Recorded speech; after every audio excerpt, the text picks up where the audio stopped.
they share a common goal, teacher and pupil in pursuit of an NBA championship. Miami's Pat Riley, the teacher, and New York's Jeff Van Gundy, Riley's prize pupil. On the court, another teacher-pupil story unfolds. Patrick Ewing and Alonzo Mourning, whose rivalry was forged at Georgetown University. In Game 1, Ewing bested his protege. And Allen Houston provided firepower as the Knicks taught their former coach a lesson. But in Game 2, Mourning turned the tables with an emphatic statement. And school was out when Tim Hardaway took control. Now Game 3 with the Knicks and Heat, teacher and pupil on even terms. Who will pass the test today?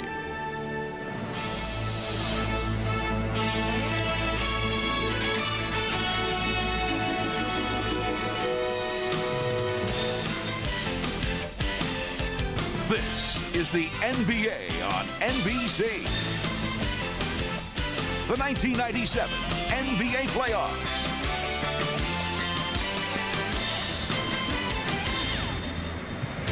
Today from New York City, Game 3 in the Eastern Conference semifinal series between the Miami Heat and the New York Knicks. Not long ago, Miami coach Pat Riley arriving at Madison Square Garden, where he coached the Knicks for 4 years. It's a beautiful Mother's Day in the Big Apple, and what better place to bring Mom than the Garden? That is, if she likes intense physical basketball, as the Heat meet the Knicks in Game 3.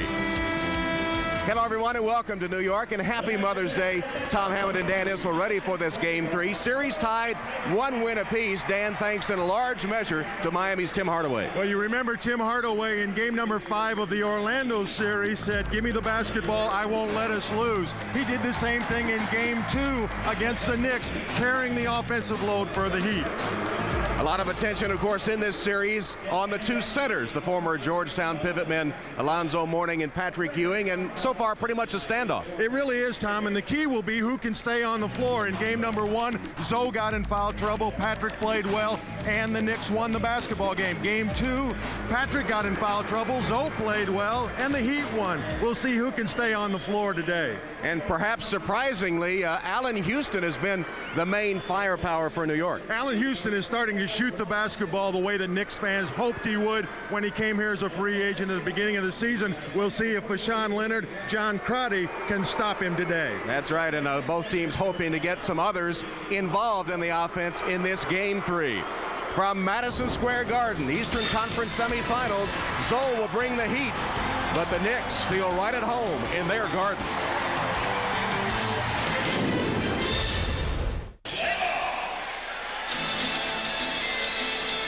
Well, all roads, even from Brooklyn, lead to the Garden today. And Jeff Van Gundy, the Knicks coach, greeting his parents, Cindy and Bill Van Gundy, as he entered the arena for this Game 3. Let's check the starting lineups now for today's game for the visiting Miami Heat. In the backcourt, Tim Hardaway, big Game 2, 34 points. Bashan Leonard, though, only 2 points in each of the first 2 games of this series. Alonzo Mourning, Jamal Mashburn, the New York native who had the big 3-point basket in Game 2, and P.J. Brown. And the coach of the Heat is Pat Riley, with a hat trick and Coach of the Year. Got his 3rd Coach of the Year award recently. He also won it with the Lakers and with the Knicks. And for the New York Knicks, their starting lineup.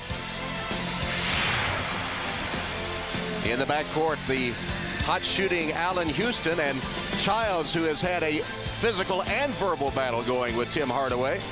Ewing, poor shooting. He needs to pick up his shooting percentage. Larry Johnson has had a good playoff series, and the premier rebounder, Charles Oakley. And Jeff Van Gundy, the youngest NBA head coach, 35 years old. He's had some pretty good mentors, Rick Pitino, Don Nelson, and of course, Pat Riley, to name a few. Now let's go down to Paul Sunderland. All right, Tom, there's very little mystery about this series so far between the Knicks and the Heat, but one of the things New York fans are wondering about is when John Starks is going to join the party. The NBA's best 6-man shot the ball exceptionally well against the Charlotte Hornets. You can see the numbers he put up, over 16 points a game, but in round 2 against Miami, he is 2 of 15 overall, only 1 for 8 from 3-point range. The Knicks need his scoring off the bench, and he, like no other, can get the Garden on fire. Back to you, Tom. Ready to go, game 3. Miami and New York tied at 1 win apiece. Well, Paul's exactly right. The Knicks have to get some offensive production from Starks, just like the Heat have to find a third scorer outside of Hardaway and Mourning to wrap up their offensive load. Heat with the first possession. Mashburn open for a moment, being guarded by Larry Johnson. Hardaway penetration, pass broken up and stolen by New York.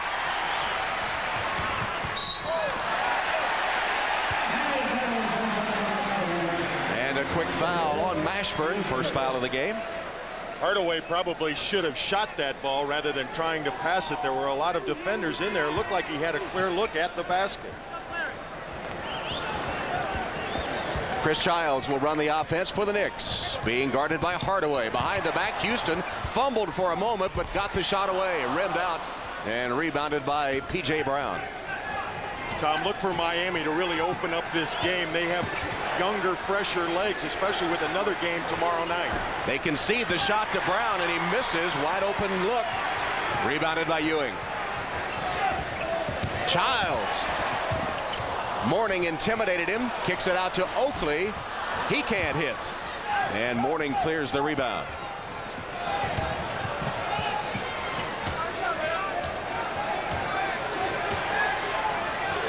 Mashburn spinning, cut off by Ewing. The dish, and a miss from point blank range by Brown. Mourning's hurt.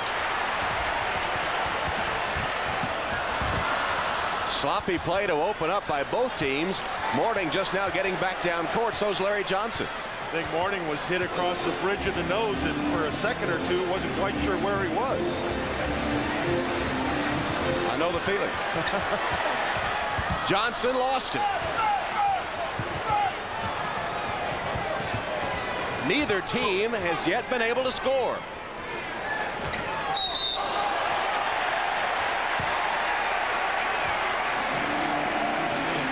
Second Miami foul whistled on Alonzo Mourning.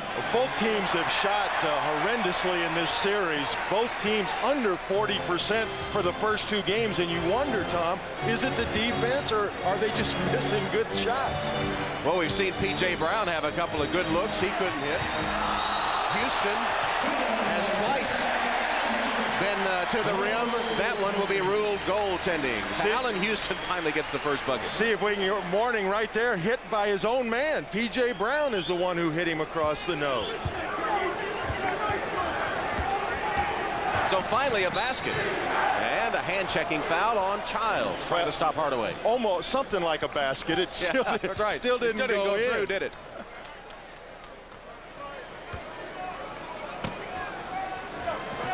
Just under 10 minutes left, opening period. During the regular season, Miami won a game here at the Garden. You see the matchups now. Ewing guarding P.J. Brown and Oakley guarding Mourning to try and stay out of foul trouble. Hardaway. Easy rebound for Larry Johnson.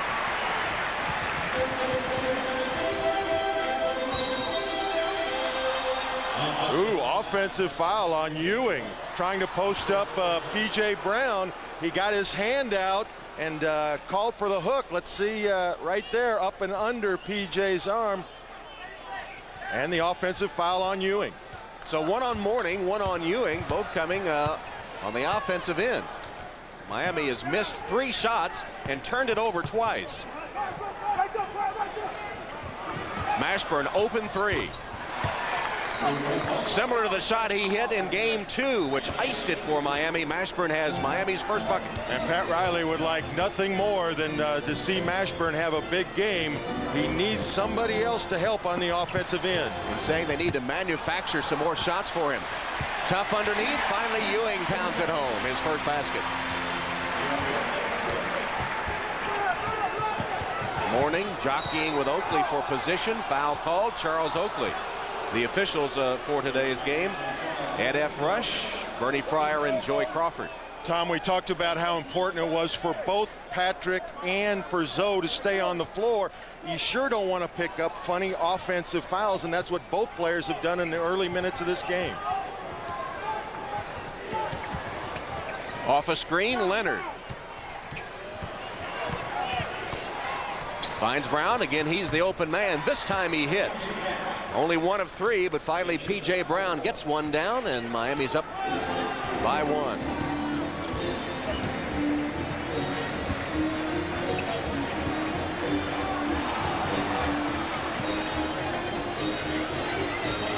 From outside, Oakley can't hit. Offensive board, Ewing. Then he lost it out of bounds. Miami ball.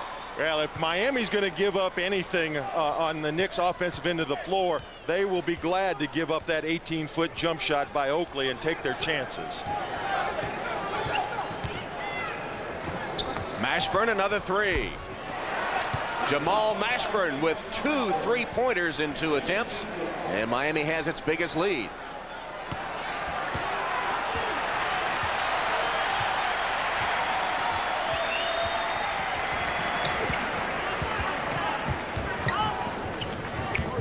Houston, entry pass to Ewing, lost it out of bounds.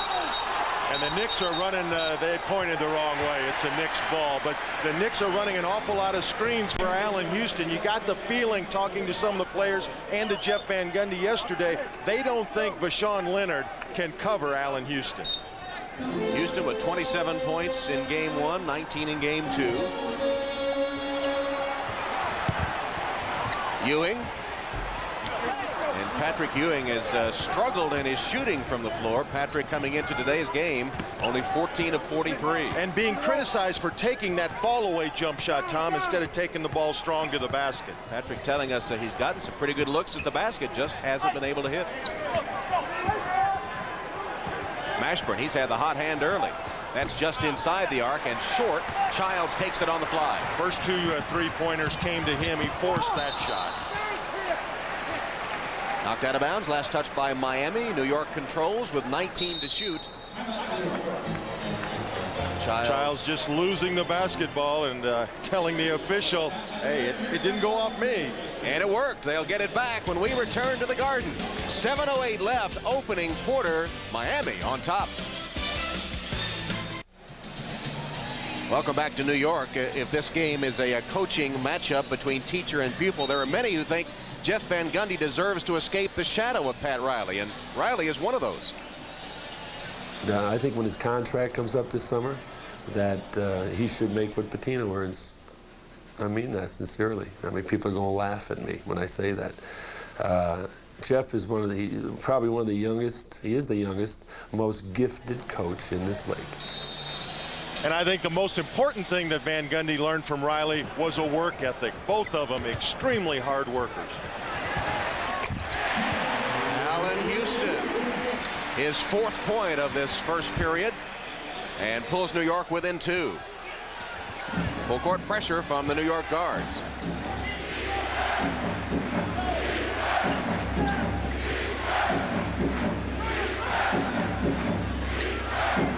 Have to give Allen Houston some credit for shutting off Vashawn Leonard too, as Leonard finally connects with that 3-pointer. And that's a huge basket for Leonard, because he's really been struggling. Everybody talking about Starks, but Leonard shooting the ball even worse than John has been. And they ran a pick for him, popped him open, got him a nice look for his first shot. That should help his confidence. From up top, watch Leonard right here in the corner getting the basketball. And Houston just getting there a little too late. And as you saw, Miami is 3 for 3 from behind the arc. Another outside shot by Oakley, and again that plays right into Miami's hand. Exactly. Oakley now has missed his first 3 perimeter jump shots. Great catch by Mourning to jam it home. The catch was the key there. And the catch and the position, because you let Alonzo Mourning catch the ball that close to the basket, it's only going to be 2 points. Larry Johnson checked by Mashburn. Illegal defense call. Here's the catch by Mourning in traffic. Oakley goes for the steal, and once he comes up empty, an easy bucket for Mourning. First illegal defense call. LJ, good backside defensive help from P.J. Brown, but he reached in to foul.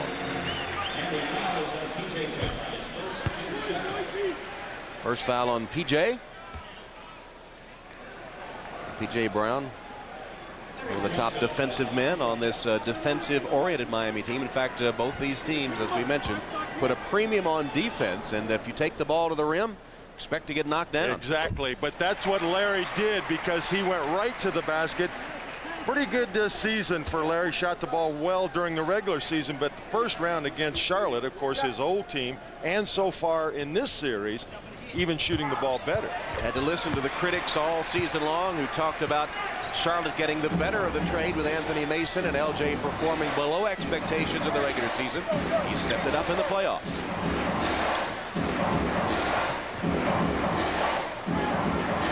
Hardaway to Mourning, triple teamed. Good ball movement. The open man Leonard, his second trifecta. And confidence is so important when you're shooting the basketball. And Leonard, who really has struggled since game 1 of the Orlando series, is now 2 for 2.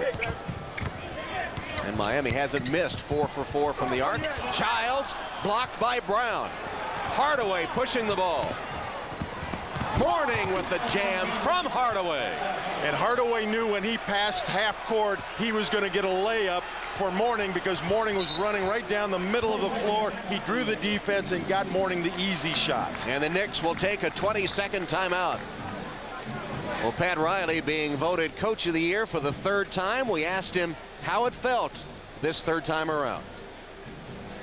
I feel different about this one than I did about the other two. When I was voted Coach of the Year in Los Angeles, it almost felt as though everybody voted me out of guilt. He was there for 9 years, and he's like, let's give him one, okay, or something like that.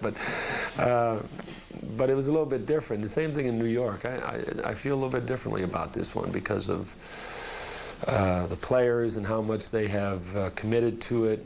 You know, my coaching staff, I think, works as hard as anybody. I mean, it's a great group to work with and work for, and I think any kind of an award that comes out of that, you just sort of appreciate a little bit more.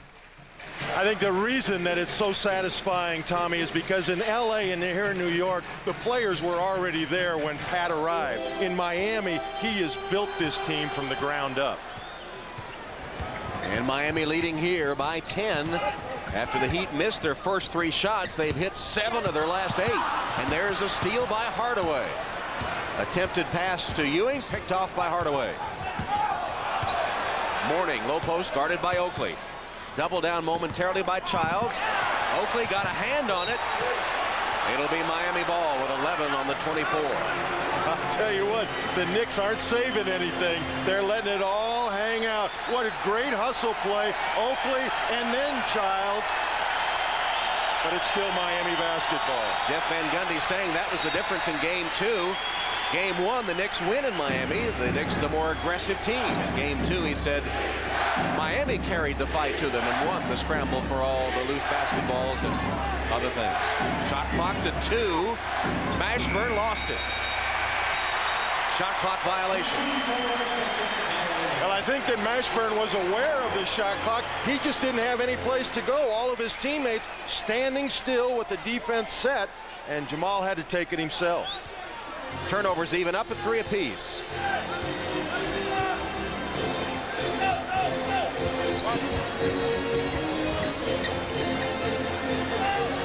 Johnson, low post. Double down from Mourning. Johnson gave it up to Oakley. Another outside shot, another miss. Ewing, the offensive board. Creates a little space and hits the jump hook. Well, if Miami's going to cover Patrick Ewing with P.J. Brown, the #1 responsibility Brown's going to have is to keep Ewing off the offensive boards. Knicks back within 8. Hardaway penetrates, dishes, shot by Leonard, good from that same spot behind the arc. And Miami has not missed a 3-point shot, 5 for 5. That foul's going to go against P.J. Brown. A good shove right in the small of the back. Patrick Ewing went flying. And that's number 2 on P.J. And so Pat Riley will go to his bench with the NBA's most improved player this season, Ike Austin. Ike Austin not used at all much in the Orlando series, and now because of the matchups, he's the first Heat off the bench. Ewing. 6 points for Patrick. He's only missed one shot.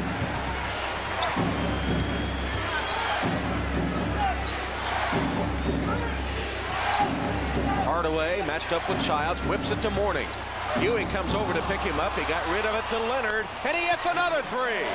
Vashawn Leonard, slumbering through the first 2 games of this series, is 4 for 4 from behind the arc. And the Heat have found somebody to help Mourning and Hardaway. Now it's up to the Knicks to find somebody to help Ewing and Houston on the offensive end. This is Houston. Shoots over Leonard with a trifecta of his own. Oakley the offensive board, and he lays it in. Well, that's Charles Oakley's game right there. Probably the best offensive rebounder in the game right now. He finds a way to get to the offensive glass. He missed 4 shots from the outside, finally for the offensive board and the putback. Austin, an offensive ill-advised attempt. Yeah, he was way out on the floor. Not a good shot early in the shot clock, and after just one pass. Ewing fouled before he made his move to the hoop. First foul on Ike Austin. 2:15 left, opening quarter. Miami up 10.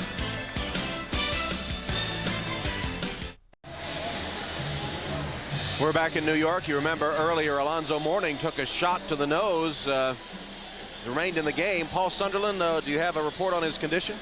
Well, tough guys are going to survive in this series, and Alonzo Mourning proving he is one of them. May well have a broken nose. Check with the Miami Heat medical staff. Looks like it's broken is the report from the sideline. They will check it to confirm that at the half, but he looks pretty good so far. Back to the table. Staying in the game. Another offensive board by the Knicks. Vashawn Leonard knocks it out of bounds. That's 3 offensive rebounds.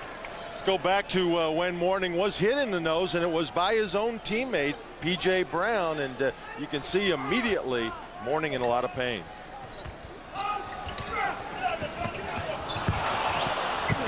Ewing able to save it, but right to Mourning.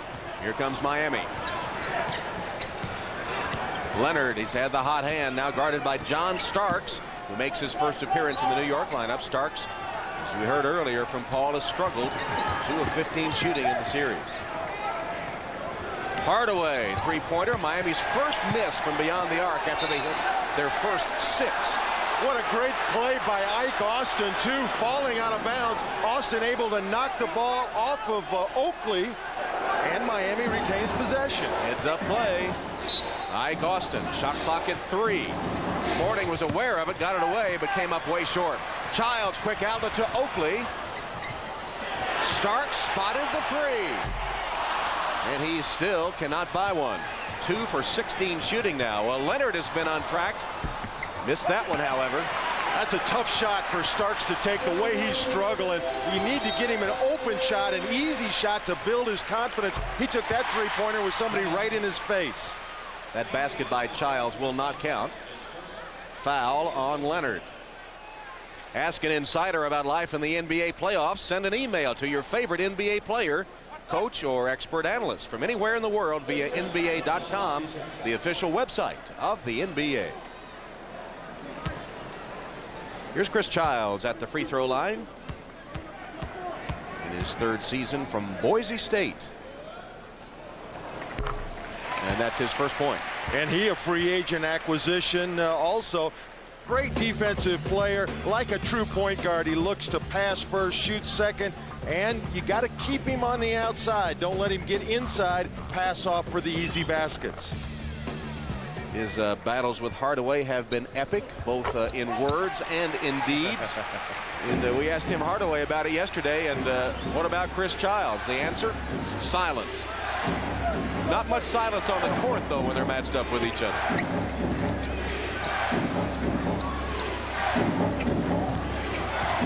Mourning. Ewing will be called for illegal defense. He started to come double team, stopped short. The illegal defense, the first against New York. Well, he who hesitates, and especially in illegal defense, you see Patrick over here, and he'll go across the lane. Excuse me, this is Patrick up here. He goes down, and now he's guarding nobody.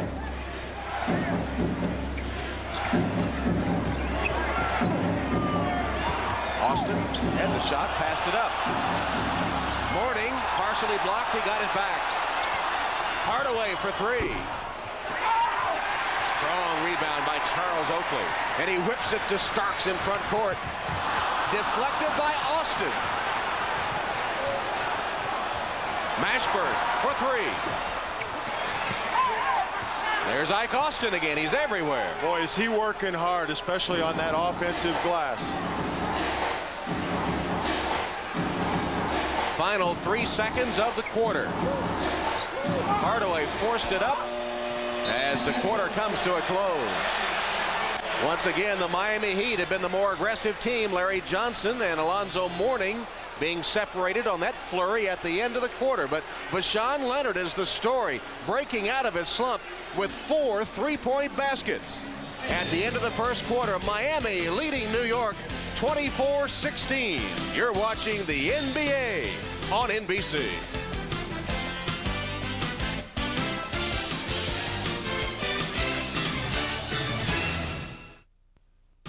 You're watching the NBA on NBC.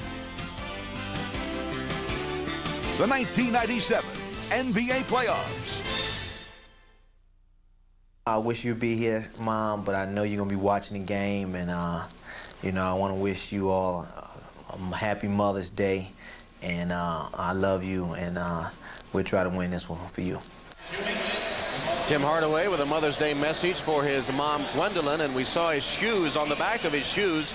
Didn't really see it there, but he has the initials M-E-E in honor of his late grandmother, Minnie Eubanks, who died in 1990, who played a big part in his life. And that skirmish at the end of the first quarter, double technicals called on Mourning and Oakley. No free throws involved. However, if one of those players gets another technical, they'd be ejected from the game. Charlie Ward into the game for the New York Knicks. He's the only quarterback in New York that hasn't been trashed by Keyshawn Johnson. And John Starks finally gets a bucket. And a little extra applause for Starks on that one, and hopefully that'll get John going in this series. And John Crotty, one of the Miami heroes in Game 2 on the court for the Heat. Hardaway, fall away, tough shot. First bucket for Tim. Patrick was a little upset with that play. I think they had called something coming out of the quarter, and even though the shot went in, he wasn't too happy that Hardaway took it. Starks, let's see if he's regained his confidence after making one. The dish to Oakley. In traffic, he missed. Brown the rebound. Hardaway, 3-on-3. He'll hold it up. It's a screen from Austin and launches a three. Tim Hardaway, 2 buckets in a row. He also has 4 assists, and Miami continues to scorch from behind the arc. Is he unbelievable? I mean, he can miss a wide open shot and then bury one with somebody hanging on his arms.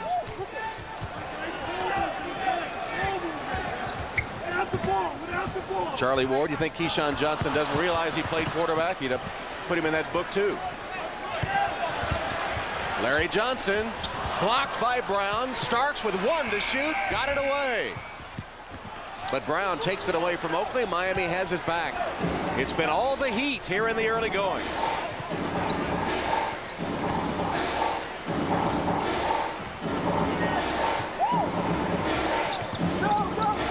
Brown turns on Oakley, pulls up, can't hit it. Over the back, Ike Austin for the foul. Loose ball foul, Austin. Go back and look at Tim Hardaway, a fall away jump shot. Tough shot. The next one's even tougher with Buck right up in front of him. He buries the three-pointer. Yesterday we saw Tim, and you said, referring to his shots in the Orlando game a week ago, Game 5, how can you miss as many shots as you missed and take shots like that? And he said that came from the streets of Chicago. Third foul just called on P.J. Brown as we take a break. 29-18 Miami. Riley and the Heat leading the Knicks. Before the series started, Riley made a phone call to his former assistant, Jeff Van Gundy, and we asked Jeff what he said. I really did appreciate the call because it was more than just a good luck call. You know, he spent about 10 minutes on the phone the day before the series started and just really talked about our year and, you know, how proud he was of the job I did. And, you know, it was a nice talk. And then he said, he hates me and he won't talk to me until the end of the series. So that's fine. So it was good. I appreciated it very much. It was unexpected, but I knew if some other coach was going to call me at 6:30 in the morning, it'd be him. Yeah, that was it. It was 6:30 in the morning, and when Riley found Van Gundy at the office at 6:30, he said, "You're still acting like an assistant coach, not a head coach." There's a steal by Ward, and Starks had it knocked away with a foul on John Crotty. Patrick Ewing scoring over Austin, then the steal by Ward, and the foul on Crotty. And the officials right now not sure if they're going to give him free throws or not. No, they say a ball inbounds on the side. Patrick Ewing breaking out of the shooting slump anyway. He's 4 of 5 to open this game. Williams, actually Buck was wide open, didn't realize it, finally worked his way to the rim and got an easy one. He put a ball fake on nobody. It was a good one though. It was outstanding.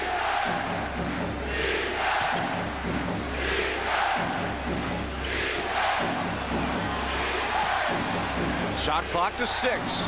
Hardaway with another fall away shot. When he gets in his zone, he can be unstoppable. 7 points after missing his first 4 shots. Well, he has no conscience. He doesn't care if he misses 4 in a row. His attitude is the next 4 are going to go in. Marley comes up with a steal on the attempted pass to Buck Williams. Hardaway with that monster crossover, then couldn't finish. Rebounded by Ward. Stripped away, stolen by Mashburn. Quick hands. Hardaway threw a bad pass, picked off by Starks. Williams runs the floor, fouled by Marley.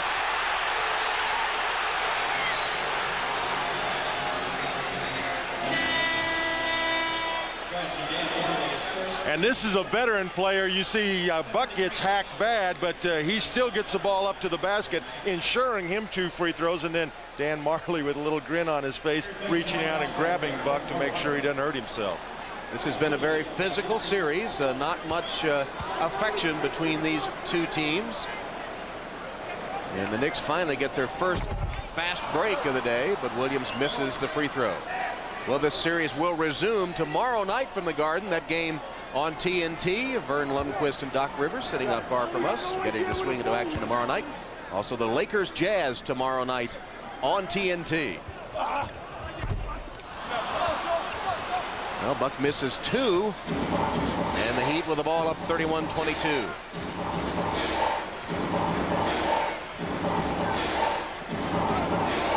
Marley. Entry pass to Mourning. Buck Williams has the defensive assignment on him now. And Alonzo called for the offensive foul. That's his second. And his second offensive foul. He tries to make a move to the middle of the floor, but great defensive positioning by Buck. From up top again, you see Buck slide, take the contact, and maybe helps the official a little bit. Do you realize how much force it would take to knock Buck Williams that far? Crotty picks off the errant pass. Leonard pull up. Kept alive by Austin. Crotty at the point now with Hardaway on the bench. Both Crotty and Hardaway had a lot of playing time together in game 2. Crotty actually playing longer in game 2 than Deshaun Leonard. Bad pass. Austin able to save. No. Over and back violation. Miami getting sloppy here in the recent possessions. And they'll take a timeout. Austin tried to save it but couldn't do so. And Riley trying to regroup but still on top.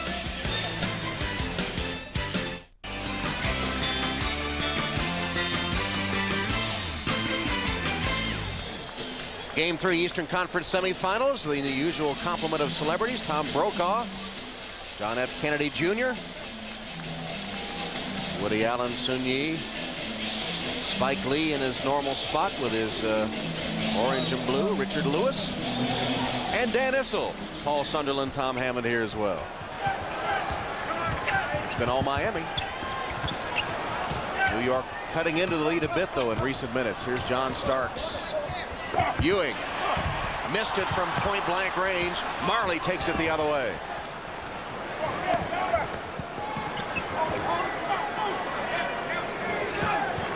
Crotty, backdoor cut on Childs, missed it. Mourning with a follow. One thing about John Crotty, you'll never catch him standing around on the basketball floor. A nice backdoor cut that time. He didn't score, but Mourning with the offensive rebound. 6 points, 4 boards for Alonzo. Ewing facing up on Mourning and scoring over Alonzo. That's 10 for Patrick. First player in the game in double figures. He's hit 5 of 7. Key point right now. Mourning with 2 fouls doesn't want to pick up that third, and he is now covering Ewing, so not much in terms of defense on Ewing's move that time. Legendary battles at Georgetown University in the summer between Ewing, Mourning, and Dikembe Mutombo. And you watch now Mourning really not as aggressive defensively as he usually is.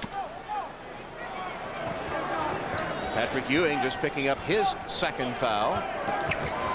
So the 2 former Georgetown centers playing with 2 fouls apiece. This time it is Buck Williams wrestling with Alonzo. Shot clock to 6. Leonard been quiet recently. Tough shot. He got it down. Ow, wow. See, and again, we're talking about confidence, because that's a shot he never would have hit coming into this game had he not gotten off to the good start. That was a very tough shot.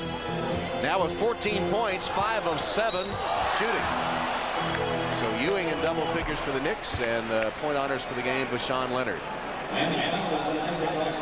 Ike Austin picking up the foul. That's number 3 on Austin. Ike Austin really standing John Starks up as he went through the hole. Looked more like a football block than basketball. John Starks at the free throw line. New York has not hit a free throw.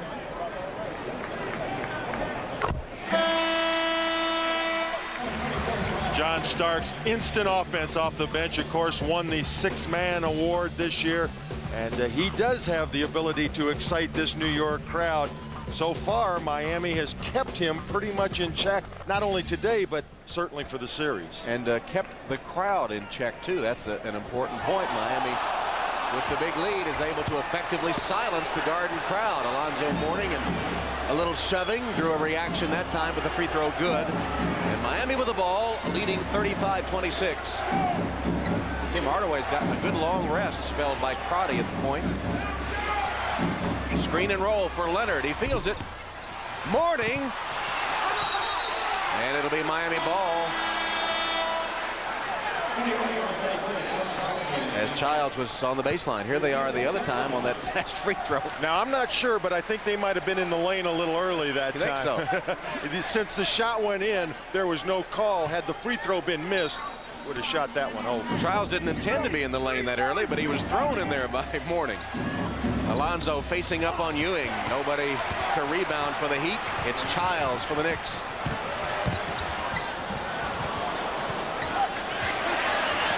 Ewing on Mourning. Oakley still can't get it down and finally draws the foul.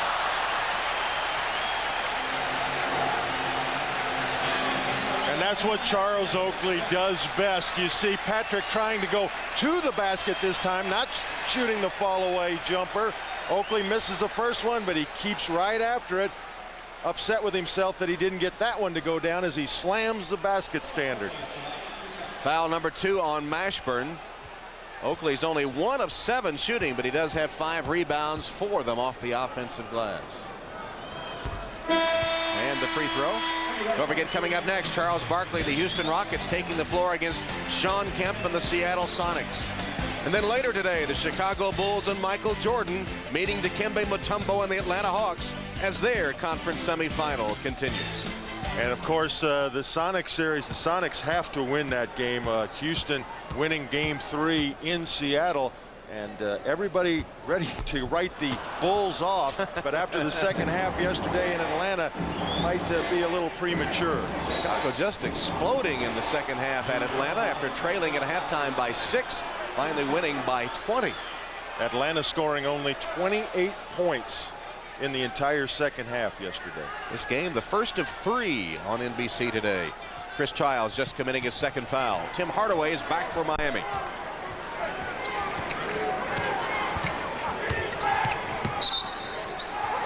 Foul call on Childs. Oops, technical foul as well. You can't show up an official like that, and Childs slapping his hand, and the minute he did it, Bernie Fryer teed him up.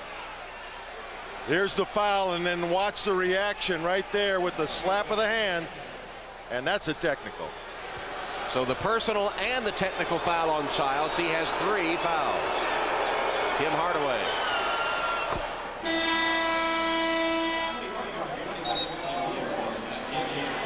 Childs explaining he was applauding the call, actually.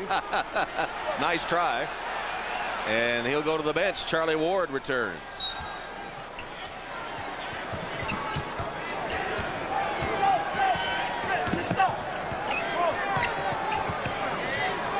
Screen from Mourning. He rolls and gets the pass. Oakley stripped it away with help from Ward. Here's Charlie Ward to Oakley and 1.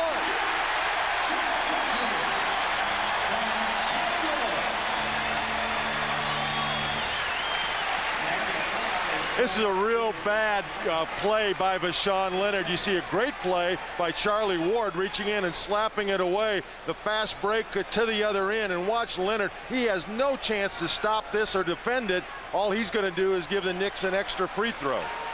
Charlie Ward with a steal and the assist. Austin and Brown already with 3 personals for the Heat. And Oakley with a 3-point play. That pulls New York within 6. Riley's team has had the lead virtually the entire first half, but New York making a run.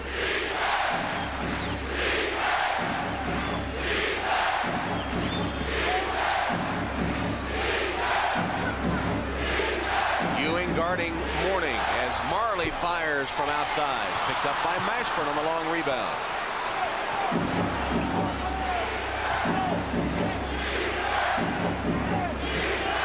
Hardaway in traffic, partially blocked and taken by Allen Houston.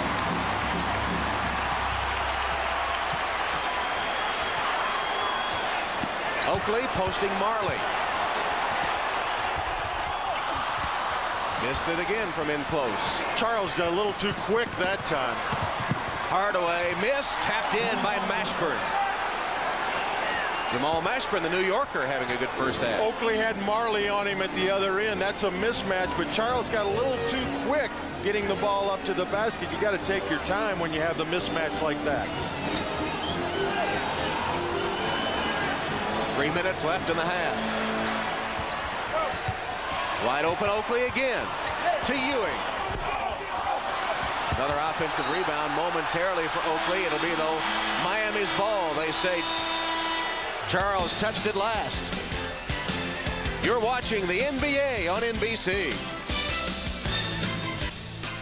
Hi, I'm Hannah Storm in New York. Coming up on the Prudential Halftime Report, we'll have the touching story of Houston rookie point guard Matt Maloney, his unlikely journey to the NBA, and a key role for the Rockets. Houston visits Seattle in the middle game of our triple header. Plus, we'll break down the first half of the Heat and the Knicks, and we'll find out exactly why Julius Erving wanted to bench Vashawn Leonard, even as he's killed the Knicks so far from 3-point range. Right now, Miami leads New York 38-30 as we send it back to Tom Hammond, Dan Issel, and Paul Sunderland. All right, Hannah, Vashawn Leonard with 14 first-half points to lead all scorers, and the all-time leading scorer at Minnesota. Dr. J should know a scorer's mentality. You think the next ones are going in. Absolutely, and Vashawn Leonard, this tough shot here, he gets to go in after he got the open threes. I guess that explains why Doc's in the studio and not coaching an NBA team, huh? Vashawn Leonard, big first half. One of the reasons Miami is on top by 8. New York had a couple of early leads, 2-0 and 4-3, but Miami has taken control since then. Biggest lead for the Heat was 12. Alonzo Mourning, pretty outside shot, and we've seen him, especially in practice, hit that time and again. And he's worked hard to improve his perimeter shooting, and as you saw, he's not hesitant to take it anymore. Blocked by Mourning on the attempt by Houston. Houston again, this time from outside. No good, and Hardaway clears for Miami. And Vashon Leonard got hit in the face that time, very slow to come up the court. Hardaway for three. Easy board for Oakley. Charles now with 7. Ewing off a brilliant pass, couldn't finish with the jam. Well, that was a good idea because that would have brought the house down. He just hit the back iron with the attempted dunk.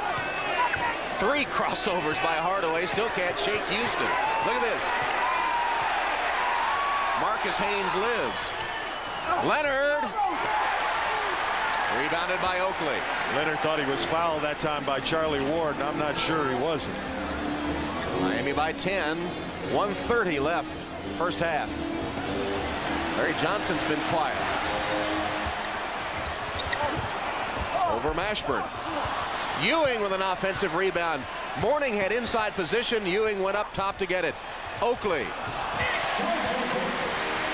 I think Larry Johnson has to get more involved in the offense here. The Heat covering Larry Johnson with Mashburn or with Marley, and that's a matchup that New York must take advantage of. Heat inverting their offense here. Mashburn at the point. Hardaway running baseline, but unable to shake Charlie Ward.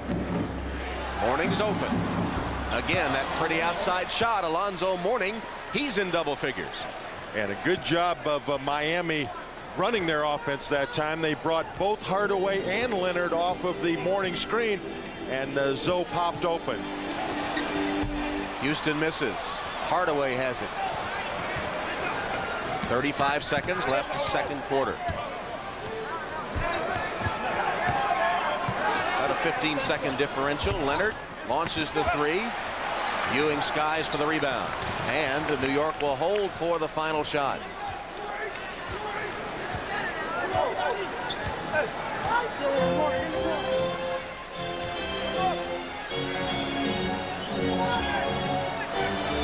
Oakley with a screen for Ward. Charlie Ward.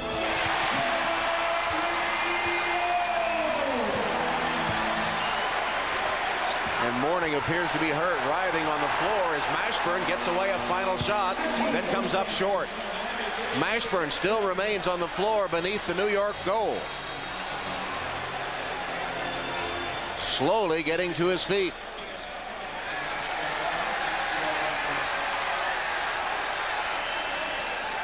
Charlie Ward with that last basket, and the flurry underneath. Alonzo Mourning injured. Charlie Ward does a great job taking the ball right to the basket. You'll see Mourning come over, try it for the block, and he gets tangled up with Ward and goes down hard. I can't tell if it's a knee, an ankle, or he got kicked in the head while he was laying on the floor. So he's got a smile on his face now, though. He's all right. Well, maybe he's all right because the Heat are up. It's 42-34 Miami. Stay tuned for the Prudential halftime report coming up after these messages.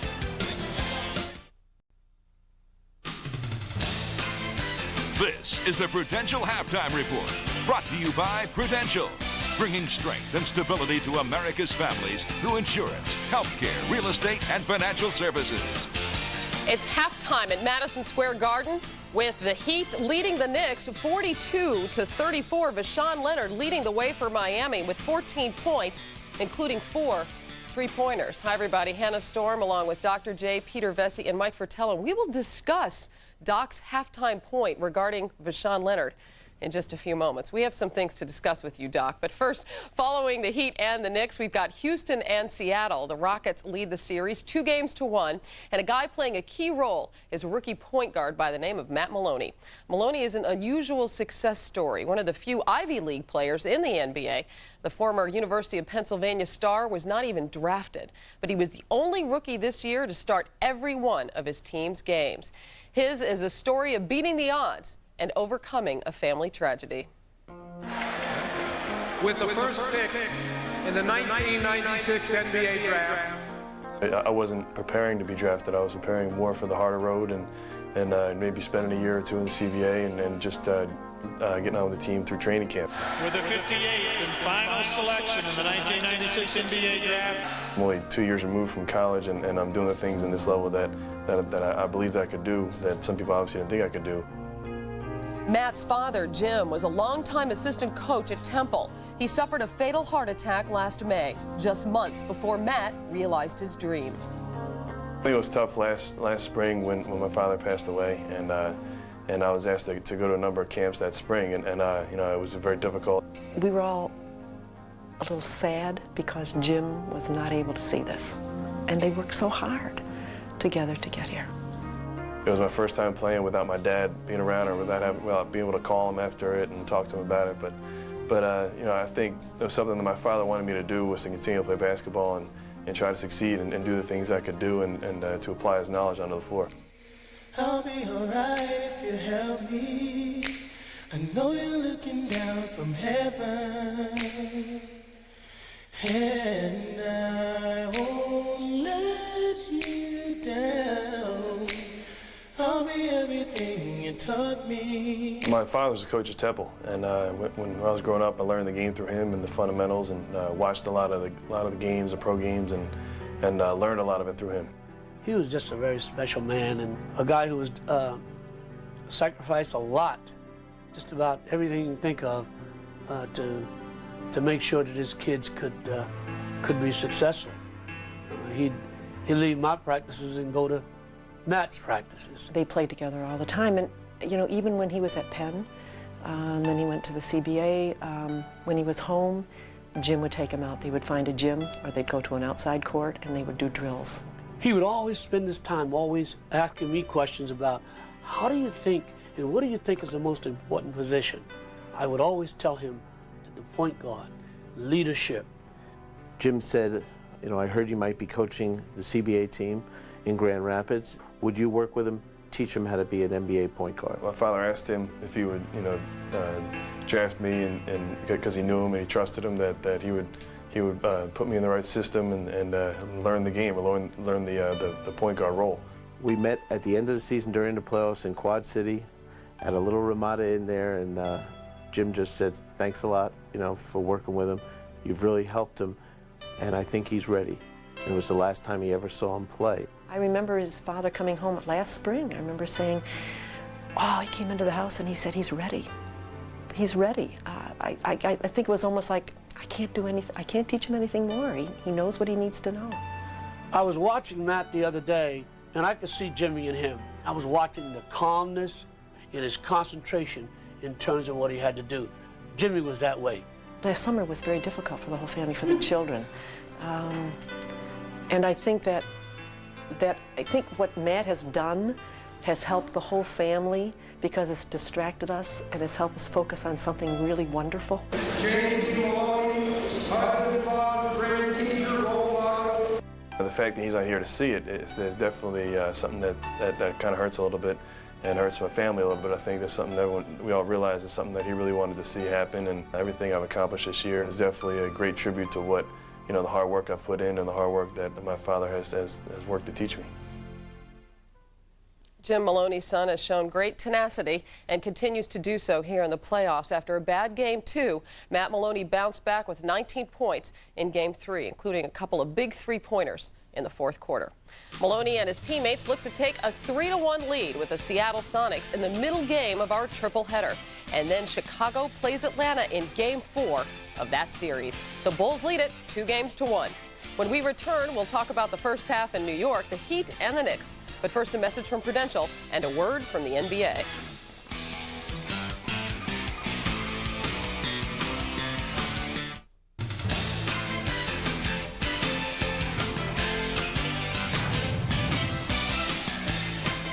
The Miami Heat lead the New York Knicks 42-34 at halftime.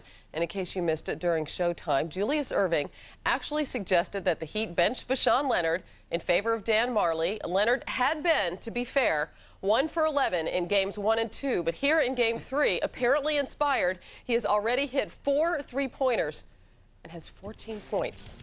What do you have to say for yourself, Doc? Well, I'll tell you, Hannah, you know, Bashan is the Heat's best shooter, as you can see here. He did find his stroke. I think he was challenged by his coach and his teammates to produce or sit down, and it looks like he's been productive. At one time, he had 4 3-pointers in a row in this game, but it's also a 48-minute game. I think he was challenged by you. There goes that coaching doctorate. Yeah, but I like to look at the backcourt comparisons here because not only has Bashan had a good half, but Tim Hardaway, who was scoreless in the first quarter, came back with 8 points. You know, so the two of them have accounted for 24 of Miami's 42 points, as opposed to the 4 guards who played for New York, only scoring 12. And for the Knicks to get some more points on the board, Peter, you talked in the pregame show about some offensive adjustments they were going to try to make regarding Ewing. How are they doing so far? At times it's working. Patrick is the leading scorer with 10 points. They're getting the ball down to him at times, but he's not able to convert either. He's only 5 for 10. What it does, though, is when he's down that low and he's able to get it down that low, or even if he doesn't get it down that low, he's in position to put back rebounds that are missed by his teammates. But I think at the expense of force-feeding it to Patrick Ewing, the team isn't getting Allen Houston or John Starks involved. And without one of those guys, and probably both of them involved, the Knicks are not going to win today. What are the Heat doing that's so effective here, Mike? I don't think there's any question that Pat Riley should be very, very proud of his team defense, holding New York to 34 points, only 37% shooting. And to me, the whole key has been they have taken away the low post entry passes, whether it be Patrick Ewing or Larry Johnson that's trying to post up. Everything is being fronted. They're forcing New York to throw lobs over the top, and they haven't done a real good job with it. On the other hand, from New York right now, you're saying, hey, we've got to find a way to score some points, easy points. They have 11 free throws. They're 8 for 11 from the foul line, but shooting only 37%, only 3 points in transition on fast breaks. Get some off the offensive board, second shot opportunities. We need more points, man. Yeah, Patrick Ewing, their leading scorer, and he's just got 10. So it's halftime in New York. The Heat leading the Knicks by 8. We'll send it back for the second half right after these messages from your local station. This has been the Prudential Halftime Report, brought to you by Prudential, bringing strength and stability to America's families through insurance, healthcare, real estate, and financial services. Halftime in New York, the Miami Heat leading most of that half, and here at intermission with a 42-34 advantage on the New York Knicks. And Dan, as we expected, that first half sort of a grinded out affair. New York hitting 36%, Miami only 41%, with defense really dominating the action. It really did, Tom, and I think the key was that Miami was able to find a couple of players to help out Mourning and Hardaway on the offensive end. The Knicks haven't found those players yet. And let's take a look at our Miller Lite halftime stats and see if we can identify some of those unexpected sources of points. There's the first one, Bashan Leonard. Outstanding of being missing in action the first 2 games, an outstanding first half of shooting by Leonard. In fact, his shooting seemed to get better the farther he moved away from the basket. Look at that shot chart. Yeah, and there's a couple of them deep down in that corner. 4 of his baskets have come from 3-point range. Patrick Ewing, breaking out of his shooting slump, leads the Knicks in scoring at halftime, the only Knick player in double figures, and as you said, still searching for points from someone else. Yeah, Oakley has worked the offensive boards well, which accounts for most of his 8 points, but nobody else is scoring. Getting ready for the third quarter when we return to New York with the Heat leading by 8. Welcome back to New York, and before we start the third quarter, let's check in with Paul Sunderland. Well, I had a chance to speak with both coaches and Jeff Van Gundy. Obviously disappointed with the team, with the way his team has shot the basketball. From range, John Starks 1 for 4, still struggling. Also, New York has to guard the perimeter much, much better. As far as Miami is concerned, they felt the Knicks made their run when they got much more physical. Miami has to match that. Feel they can also get better shots at the offensive end. Alonzo Mourning's nose is not broken. That is good news, but Miami has to be careful. In 4 of the 6 wins this year by New York over Miami, they have dominated the third quarter, 28-19 on the average. Back to you guys. P.J. Brown hitting the open jumper, and a great defensive stand to start the second half with a block shot by Alonzo Mourning. Allen Houston, who was rejected by Mourning last possession, gets it to Ewing this time. P.J. Brown guarding Ewing. Short, and slapped to Mashburn.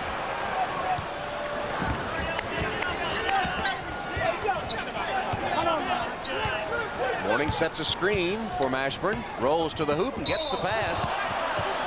Ewing and Mourning collide. The foul will be on Patrick Ewing. That is, no, Larry Johnson coming to help. All right, it's on Larry Johnson. That's his first. And what a great pass by Mashburn off of the dribble with one hand. He really threaded it through from the top.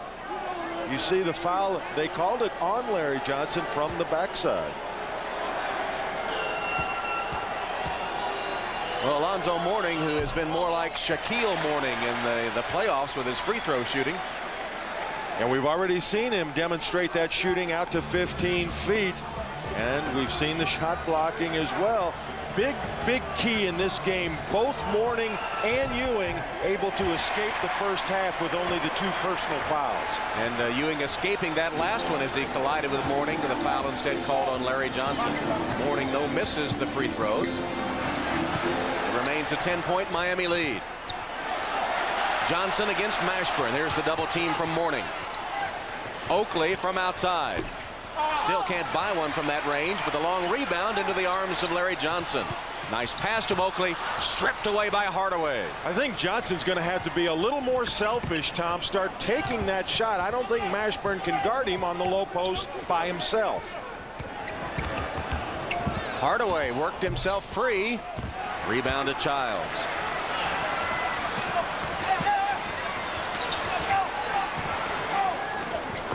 Childs looking for Ewing. Brown fronting him, so Childs takes baseline. Got away with a bad pass. Shot clock 6. Houston fall away over P.J. Brown. Pretty bucket. Well, that was a good decision by Allen. He's being covered by a big man on the perimeter.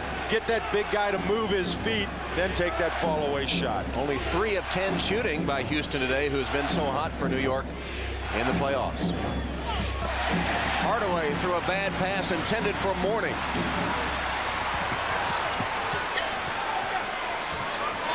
Hardaway, one of the NBA leaders in assist to turnover ratio on the positive side, which led to a $1 million bonus. But that time his turnover leads to a Ewing slam. Patrick caught P.J. Brown, the defender, on the high side, spun baseline, and Miami and Pat Riley want the 22nd timeout.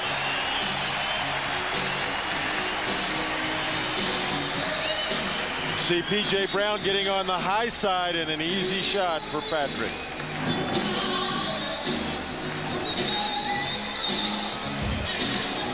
Next Sunday, become a part of television history in an epic adventure. The Incredible Voyage, the ultimate saga, the Odyssey, coming to NBC next Sunday.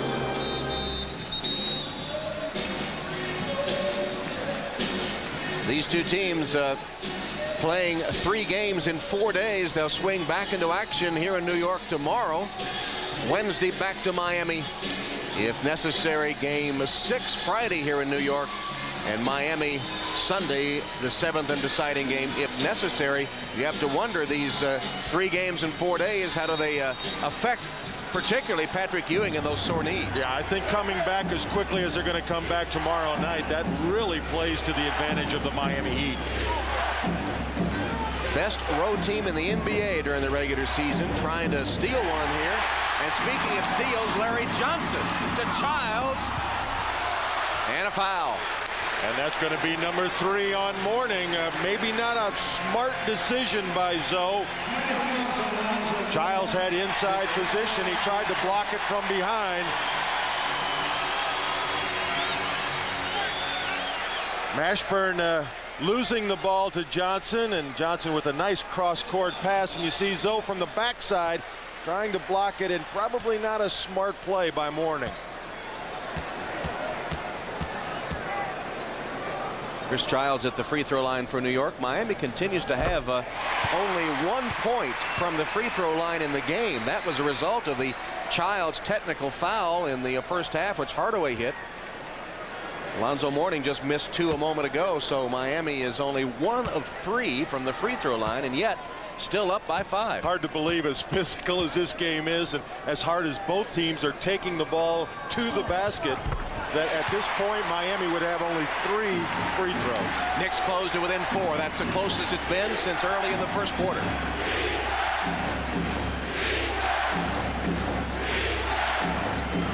Three Heat players in foul difficulty.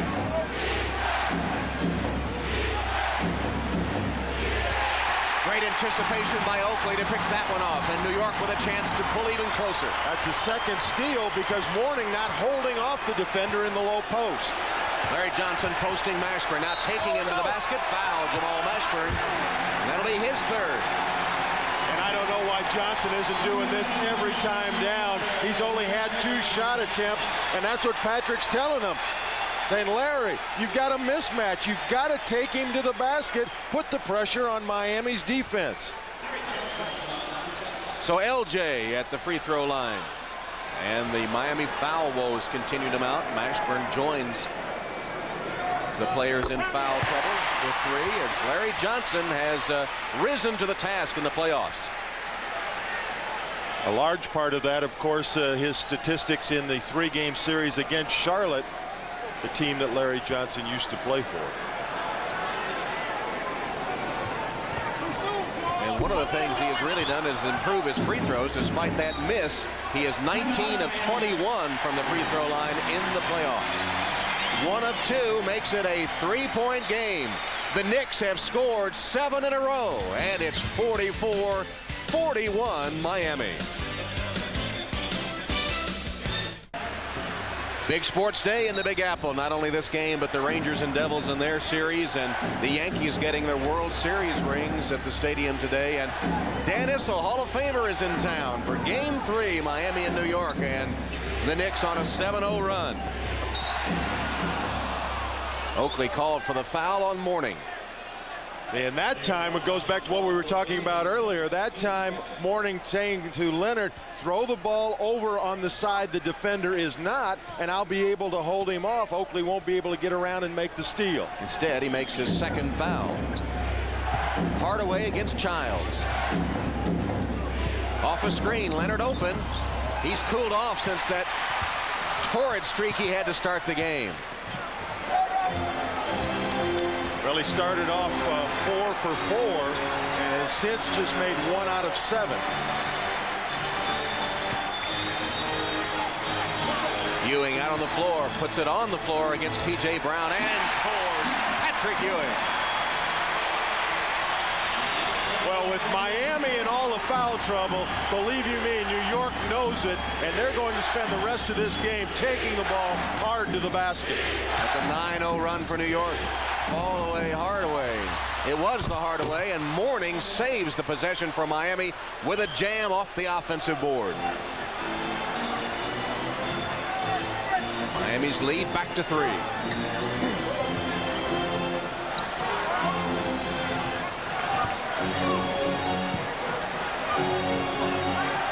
Brown pushing Ewing a little bit out of his comfort zone, perhaps, but Patrick puts it on the floor again. This time, can't finish it. Leonard in a hurry for Miami. Wide open, P.J. Brown. Oh, bad looking shot. Air ball with a wide open look. Childs.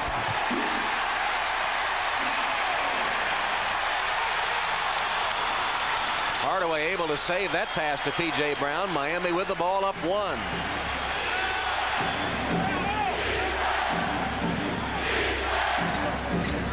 Mashburn driving, cut off by Ewing, threw it right to Oakley. Knicks with a chance to take the lead.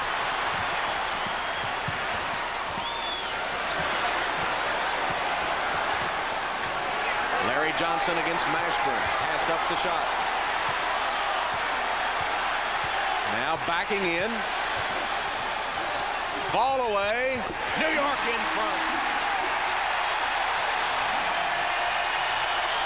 Very tough shot by Larry Johnson, but now he's starting to realize that the mismatch is certainly going to play in his favor. New York with its first lead since 4-3. Mashburn can't answer for Miami. Childs. Johnson hacked by Mourning. Alonzo Mourning picking up his 4th foul.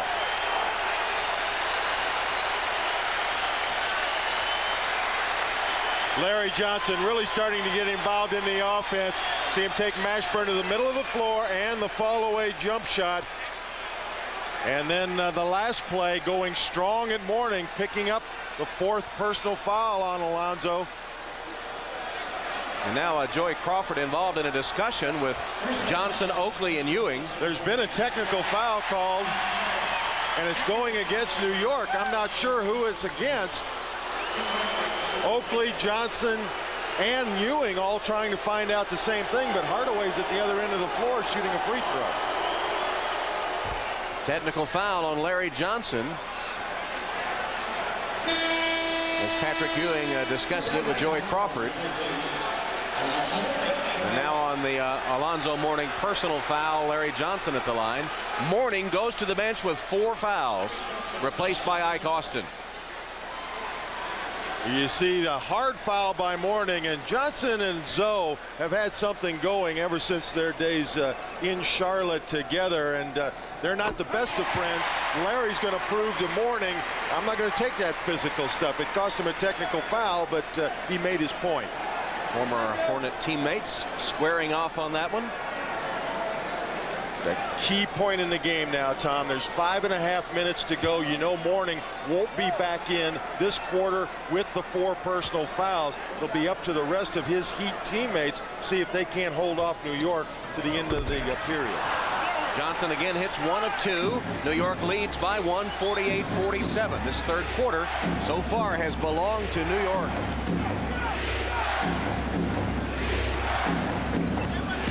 There's the run by the Knicks. Hardaway forced that one up and bailed out by P.J. Brown. Well, that's a second big offensive rebound and basket. The first one a minute or so ago by Mourning. That one by P.J. Brown kind of break New York's momentum. Houston off a screen. Leonard right with him. Got a step on the baseline. Allen Houston draws the foul. Well, Allen Houston, you may be familiar. His dad, Wade, coached him at Tennessee. Here he is with this move. Well, Houston realizing Mourning isn't in there, and Ike Austin a physical player, but he's not the shot blocker that you have to worry about that Mourning is. 4th foul on Austin. Houston hits the free throw. His dad, Wade, lost his job as Tennessee coach and now is back in his hometown of Louisville running a trucking company, and Allen played a little joke on him this week. He called the trucking company, left a message for Wade Houston, and said it was C.M. Newton calling, the athletic director at Kentucky, which of course was looking for a coach in the wake of Rick Pitino taking the Celtics job. Allen quickly called back, though before too long he was afraid his dad would get a little too excited. Cruel joke.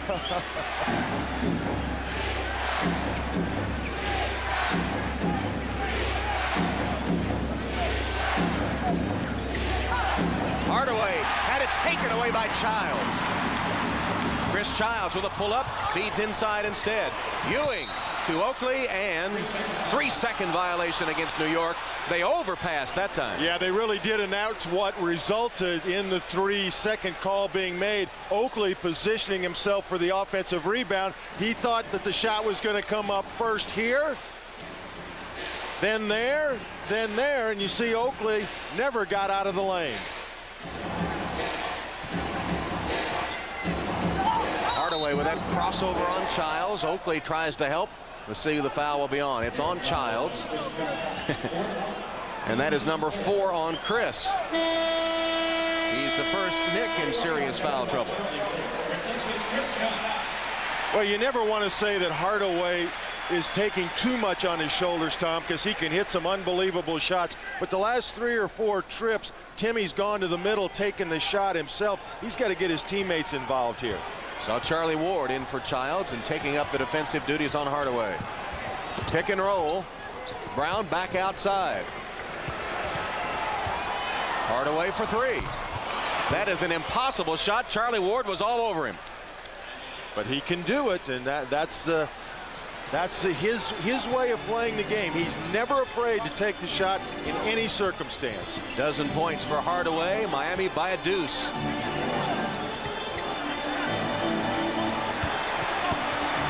Ewing passed it off. 3 to shoot. Ward Ewing, the offensive rebound, knocked away and out of bounds by the quick hands of Hardaway. Nice defensive play by Timmy. Let's go down to the other end. You see Marley start to penetrate, gives Hardaway just a little bit of room to get that shot off, and he buries it. Well, New York has made a run, but thanks to this three by Hardaway, Miami clinging to the lead.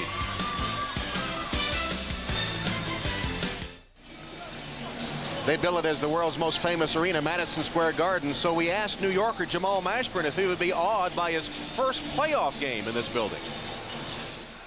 Yeah, it's a big game, but I think you just have to keep things in perspective and just go out there and play. And, you know, it's a playoff game no matter where you're at. I mean, people always put Madison Square Garden as one of the best places to play. And I'm here from New York, so, I mean, I was more used to Yankee Stadium than Madison Square Garden. I mean, it would be a big deal for me if we were playing at Yankee Stadium, but, you know, we're playing in the Garden. I was never one of those kids that used to sneak into the gym and watch the Knicks play, anything like that. I was more interested in baseball, so it's just like another gym for me.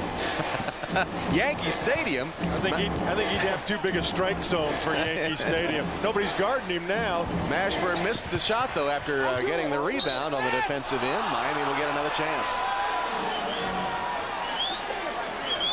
Mashburn saying his mom told him it's good to see him smile again. There weren't many smiles when he was down in Dallas. Well, it's fun to play games after the regular season that really means something. That's what you work so hard for. This is Jamal's first experience at that. Hardaway, what a move. Tim Hardaway continues to amaze. He has 14. He has that ability to shoot the ball just a little bit higher than the defender's going to be able to reach it that time over the top of Ewing. Once again, Tim Hardaway carrying Miami on his shoulders. Ewing, no backside help from the Miami defense. Ewing lays it in.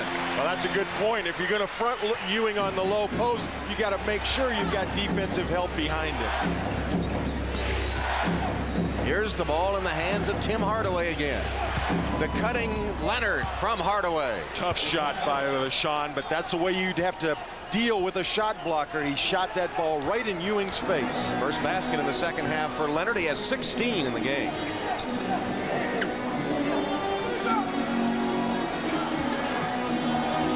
Four-point Miami lead. Oakley swatted away by Marley on the floor. New York ball. Riley arguing vigorously. Riley, of course, since he faxed in his resignation to the Knicks, is not what you would call a favorite here at Madison Square Garden. The headlines call him Pat the Rat, and he told us yesterday somebody sent him this rat mask, a Halloween mask that covers your whole head. He said, if I wore it to come in today, do you think that would defuse them? We said, no, I don't think so. Everybody would have gotten a kick out of it, though. John Starks on the floor for New York in the final 2 minutes of this third quarter.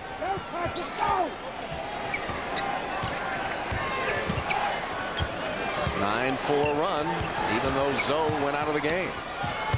Marley for three. Out into the hands of Oakley.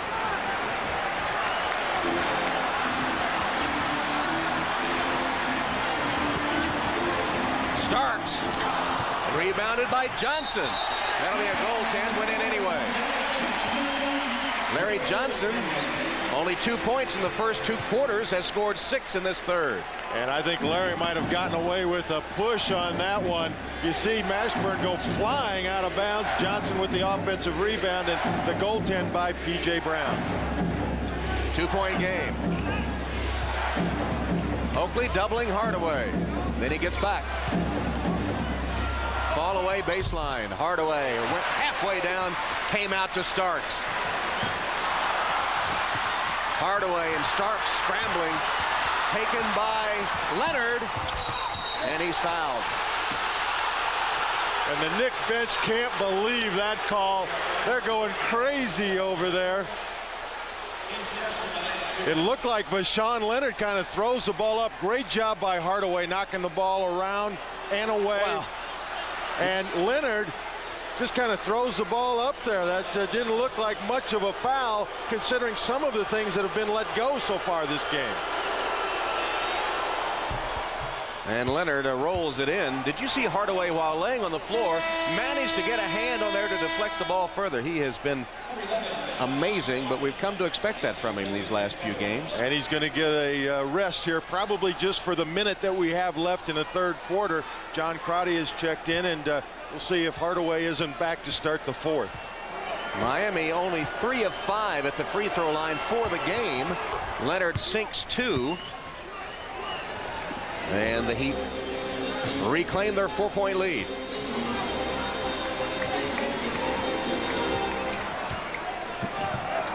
Starks against Leonard. Mashburn on the switch. Open man is Johnson. P.J. Brown helps out.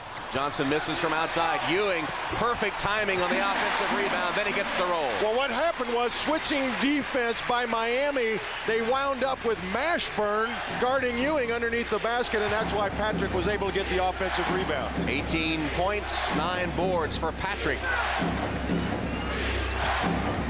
Mashburn with a dish to Brown, who's fouled by Ewing, I believe. It'll be Ewing or Starks. Let's see.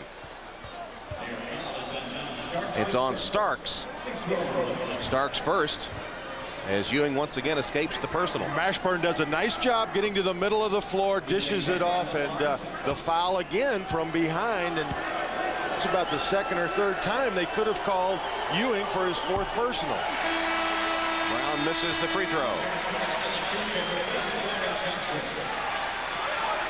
Larry Johnson will get a rest for the final 25 seconds of the quarter at least.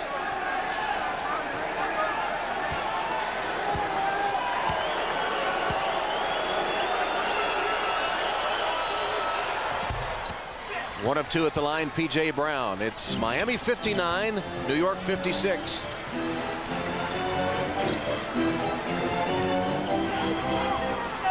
Charlie Ward guarded by John Crotty. Ewing on a high post as they hold it for the final shot of the quarter. High screen from Ewing. Nice catch by Patrick. Marley got it away and comes up short. That's the end of the third quarter. Tim Hardaway keeping Miami in the game. At the end of 3, Miami up 1 on New York, 59-58. We'll be back after these messages and a word from your local station.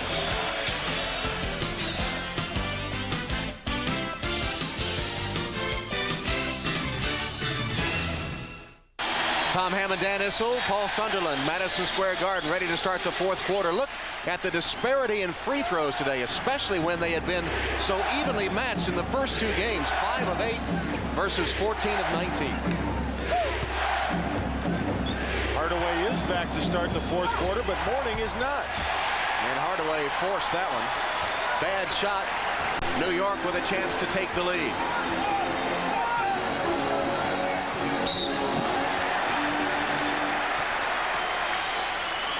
John Crotty called for a hand check foul on John Starks.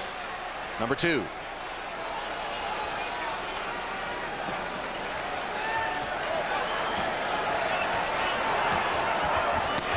Ward to Starks.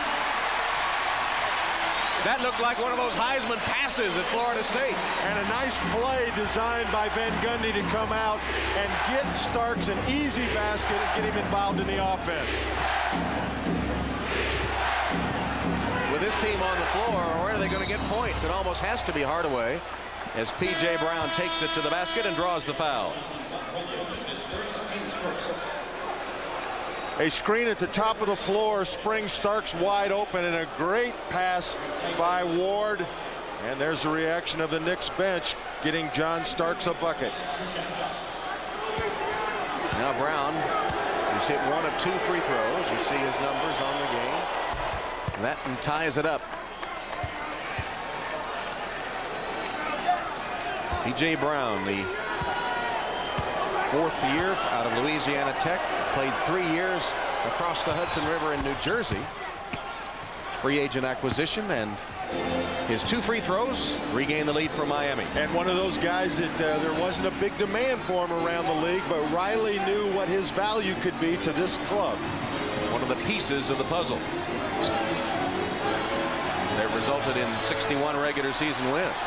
Houston able to shake Marley for the three.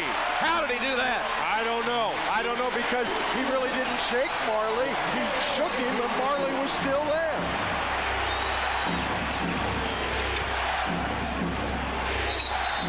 Buck Williams and Alonzo Mourning, who came in at the last dead ball, wrestling for position. Williams called for the foul. Go back and take another look at this. Marley right under the chin of Houston. Tough shot. They're into it. 11 points for Allen. Not a good shooting day, only 4 of 11.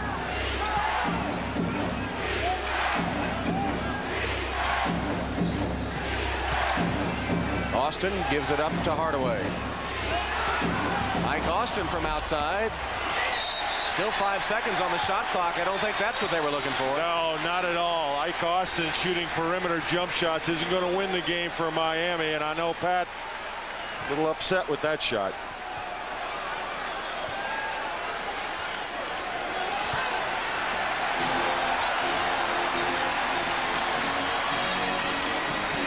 Same play that Starks got his layup on earlier.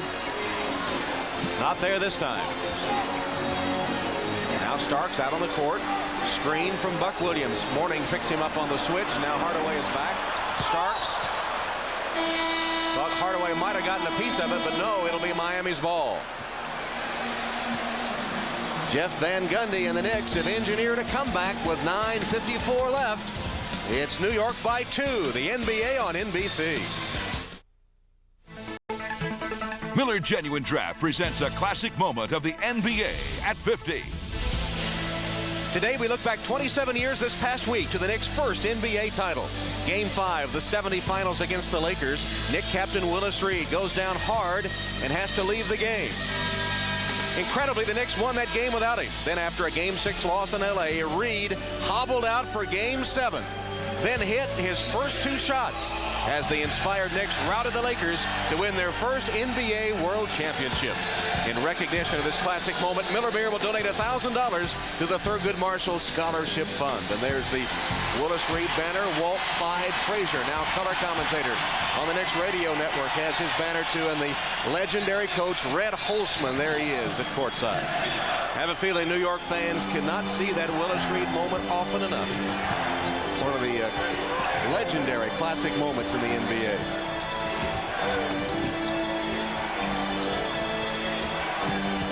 Crotty gets it inside to Austin. Turning, double team, stripped by Ward.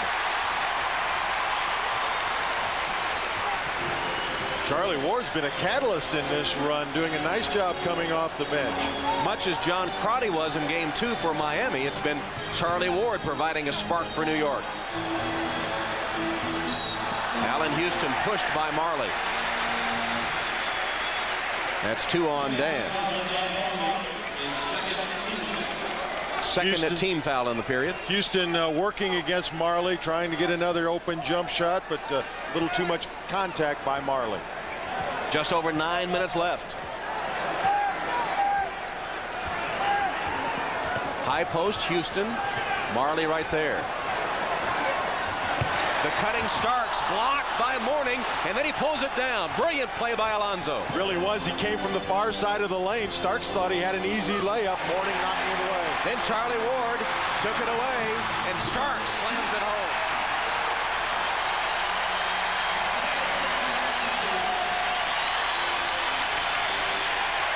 Knicks have their biggest lead.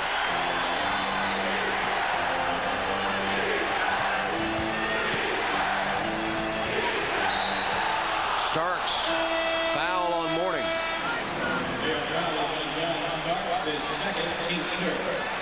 Starks taking the ball to the basket, and out of nowhere comes Mo. Not only the block, but as well with the rebound, but then Starks beating Mourning down the floor. Hardaway, pick and roll to Austin. Blocked by Buck Williams, but he fouled him. And a technical foul on Buck. It's the only way Miami can get a free throw these days is a technical foul. Well, you just can't react like that. I know Buck thought he made a great play. He thought he had the block against Austin. But you just can't react like that because the officials are not going to let themselves be shown up. You see, right there, the technical foul. Well, Hardaway is 2 for 2 on technical free throws.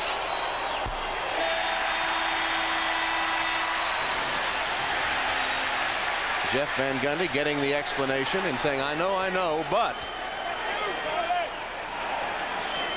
I think he's saying that Buck got all basketball, stuck his hand in and hit the top of the ball. And Austin going to shoot 2 free throws regardless. Rolls in the first off the front rim.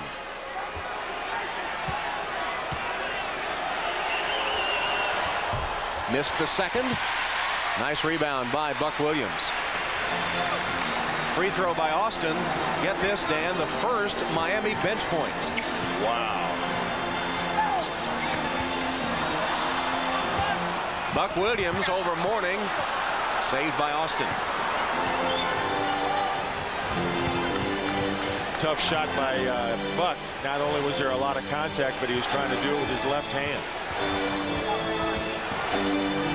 Hardaway to Mourning. Little out of his range. Ewing taps it to himself. 10 rebounds and a double-double now for Patrick. Marley, a blocking foul.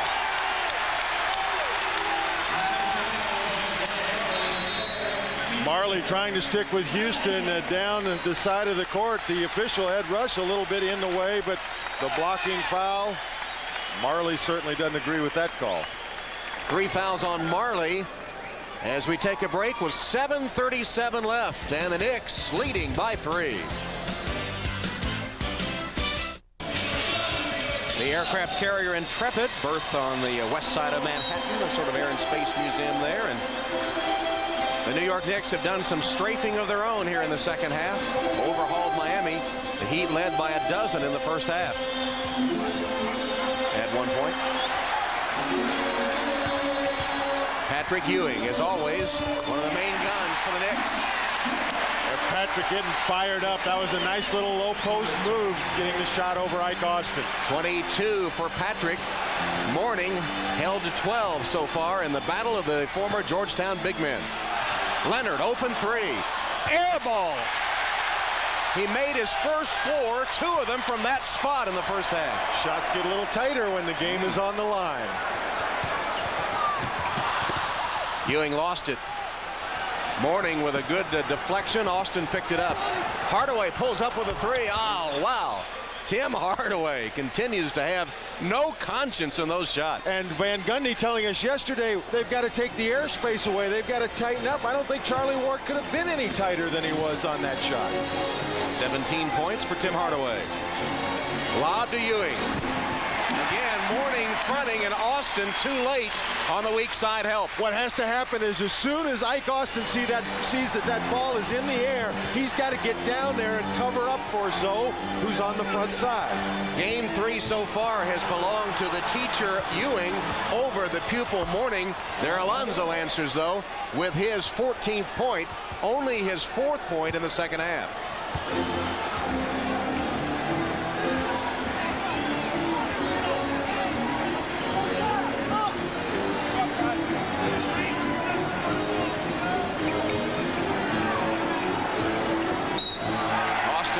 Ewing.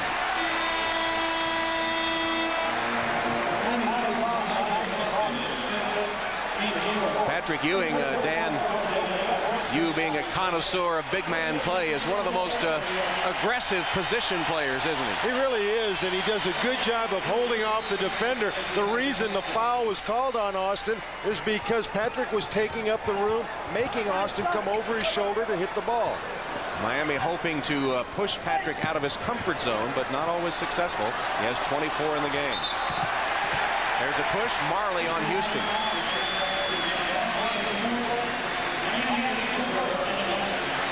Thing about Allen Houston is he's a great shooter, but he can also, if you close the gap, he can put the ball on the floor, and because of that ability, he's going to get 2 free throws here.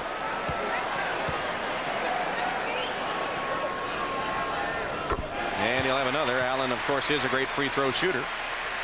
A lot of great shooters, Tommy, you can take out of the game by getting up and playing them aggressively, like Marley's trying to do with Houston. But that ability to put it on the floor makes him real difficult to stop.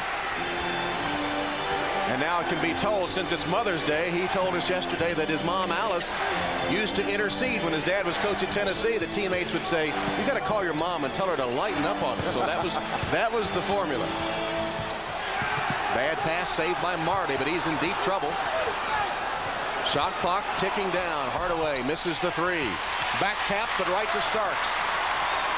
Numbers New York. Then Miami gets back. Knicks with the ball, up 4. Ewing.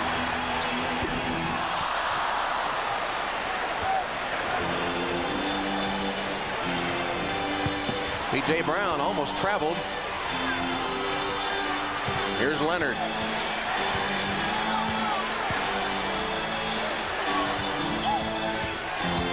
Marley takes it to the basket and draws the foul.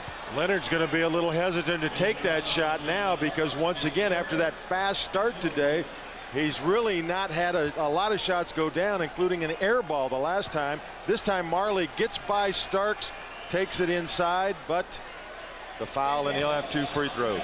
Starks with that reach in for number 3.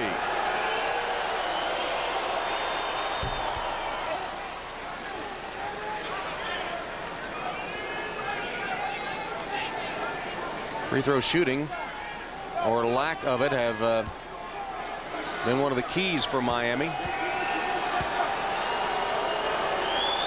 throughout the playoffs. Today they are now 10 of 15. New York has attempted 21, hitting 16. A lot of people interested in who starts for your team. More importantly, who is on the floor when the game is on the line. Marley getting an awful lot of minutes here in the second half.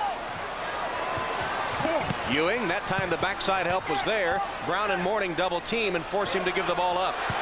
Shot clock 4. Houston. That'll be a shot clock violation. Didn't hit the rim. So a good defensive stand that time by the Miami Heat. Timeout with 4:11 left in the game.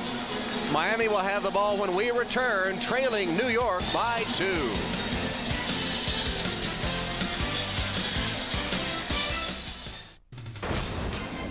Hannah Storm in New York, and a look at Houston's Charles Barkley arriving in Seattle a short while ago for Game 4 with the Sonics. Hakeem Olajuwon has gotten plenty of help from his teammates, so he doesn't have to carry the entire load. Meanwhile, the stars for the Sonics have played very well in these playoffs, especially Gary Payton, who had 28 on Friday night.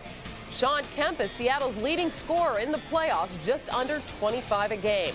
But Houston leads it 2-1, with pivotal Game 4 coming up after the Heat and Knicks. Let's go back to the Garden.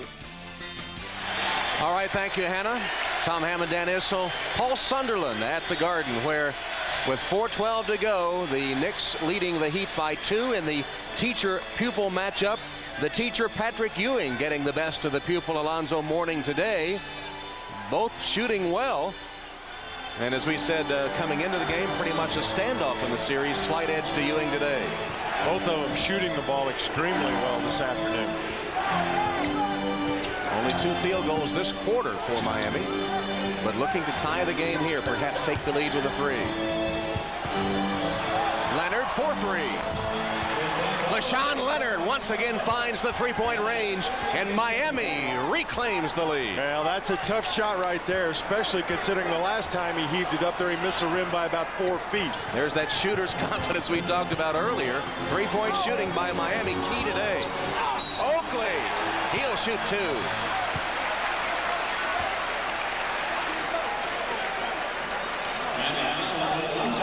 Alonzo Mourning, that'll be 5 on Zoe.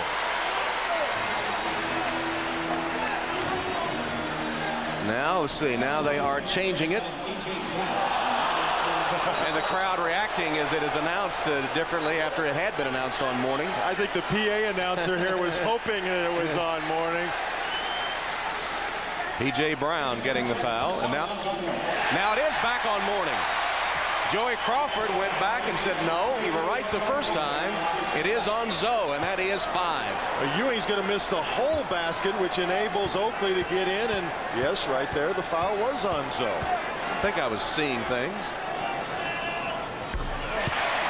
Well, you thought you made a mistake once, but you were wrong. Right. Oakley with 1 free throw remaining. This would give New York the lead.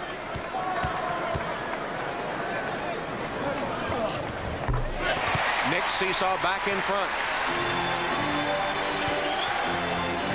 Yeah, the last 3.5 minutes of this game, I think you're going to be seeing the star players take over. Hardaway and Morning on this end of the floor. Hardaway's fall away shot went out. Ewing, though, couldn't handle the rebound. Out of bounds to Miami.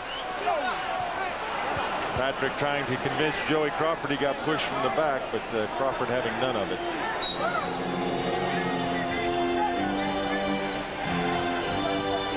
Morning at long range. Now in the hands of Hardaway.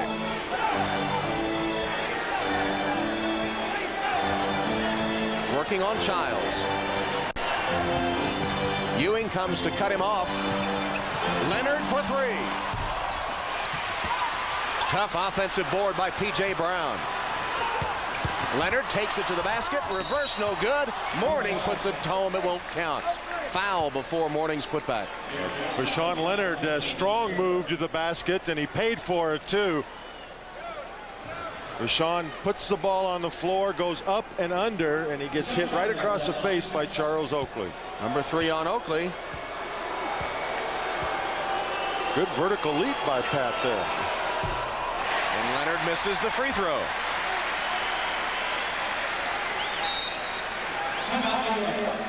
And the Knicks will take a timeout. Free throw remaining when we return to the Garden. 2:51 on the clock. It's the Knicks by 1. For the final 2:51, neither team with a foul to give. 3 full timeouts for Miami. New York has 2 and a 20. 1-point game at the Miami free throw line. Rashawn Leonard and Alonzo Mourning. At this stage of the game, Pat Riley, no choice but to leave him out there with 5 fouls, huh? No, and no choice for Mourning either. He's got to play physical basketball, not worry about picking up the 6th one, because if he concentrates on that, he's not going to be very useful anyway. Tie game. Starks for 3. Knocked down and a call. That'll be 3 free throws after the foul on Rashawn Leonard. Big mistake by Leonard. It was a huge mistake by Leonard. Number 1, it's a very, very difficult shot. Starks a good foot behind the 3-point line, and John has really been struggling shooting the basketball. You certainly don't want to take him off the hook with a foul there. Starks 2 for 2 at the free throw line.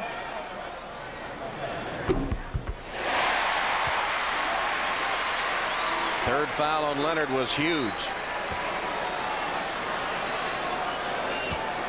Free throw shooting in the day heavily in favor of New York.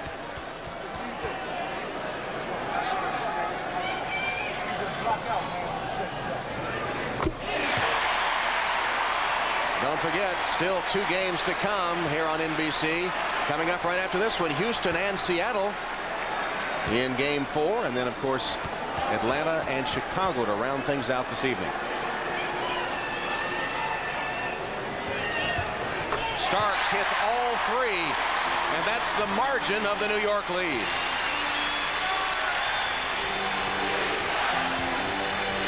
See if Hardaway doesn't get it to Zoe or call his own number right here. They clear out for Hardaway to go one-on-one with Childs. Double comes. Leonard, 3 to shoot. Mourning for the 3-pointer, no good. P.J. Brown, the offensive rebound. Huge offensive rebound. New York, a great defensive stand. They get a tough shot from Mourning, and now the Heat get it all over again. Marley with the entry to Mourning. Turns on Oakley. Back rim, another offensive rebound by Brown, but Starks took it away. John Starks reaches in to steal the ball, and New York has it, leading by 3, under 2 minutes. John Starks with a spark here late in the game. Oakley still can't hit an outside shot. Marley the rebound. We talked about Starks' ability to ignite this crowd, and he's done it with 3 free throws right now. And the Heat will take a timeout. Pat Riley planning his strategy for the final minute 37. You're watching the NBA on NBC. Winner of this game goes up 2-1 in the series. Right now, the Knicks cling to a 3-point lead. 1:37 left. Miami ball. Do you call a play for Tim Hardaway? I think what Riles has done in the past is he has opened up the floor and let Tim Hardaway decide if he takes the jumper, if he takes the ball to the basket, or if he draws the double team and kicks off.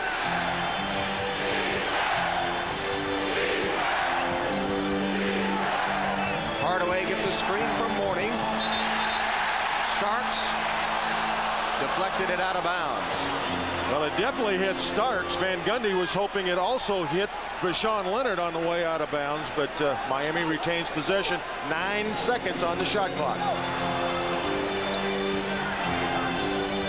Marley gives it up to Hardaway. You see the shot clock left of your screen. Hardaway mismatched against Ewing. Mourning traveled.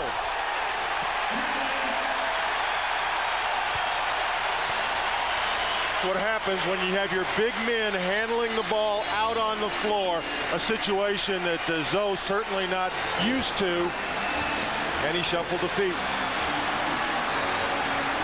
3-point New York lead approaching the final minute.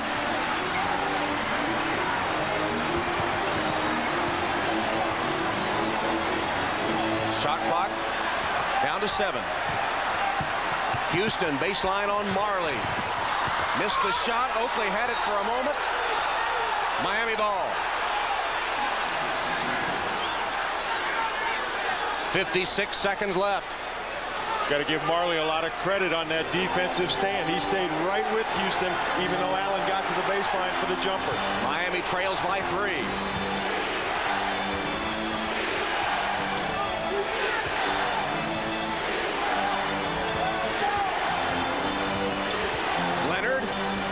P.J. Brown. 3 to shoot. Marley lost it. Hardaway way out on the floor. Shot clock violation. Miami just did not look in sync. Give the Knicks defense credit. They took them out of any offensive pattern they wanted to run. They really did. There was never an opportunity to shoot the basketball, and as a result, Hardaway has to throw it up from almost half court. Tough defense by the Knicks. We'll be back after these messages from your local station. 3-point Knick lead. Their defense took Miami out of sync last possession. Well, Marley's not even in position to shoot the ball there. Shot clock going down. Hardaway has to throw it up from way downtown, and Pat says that was not a good offensive trip for us. Now the pressure falls to the Miami defense. Must stop. Biggest defensive stand of this series so far, because there's no way Miami can give up additional points now.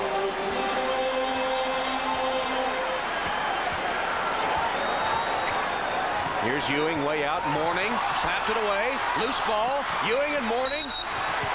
And Ewing out of bounds. Turn it over to Miami with 13-4. And just like a few minutes ago when Mourning's handling the ball out at the 3-point line, the Knicks come back and give it to Patrick outside, and he falls out of bounds. He has the ball, but he hits the out of bounds line. The pupil with a lesson for the teacher that time.